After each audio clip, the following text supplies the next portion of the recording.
Hindi ko na sabi ko ganina na like for part 2. So, hahaha. Pero, may ako na ito isuot. Ilan to? 1, 2, 3, 4. Nakita nyo ba yung sulat ko dyan?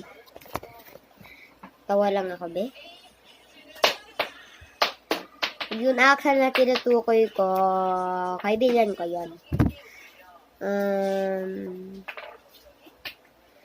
Boy best friend ko yun, tapos may girl best friend din siya. So means, may boy best friend, then yung girl best friend niya, ha? So, bali, 4 kami. 2 lalaki, 2 babae, kaya ganun. 4 pala tong pinadala niya, be. Hindi ko alam to yung flat person, eh. Flat person, eh.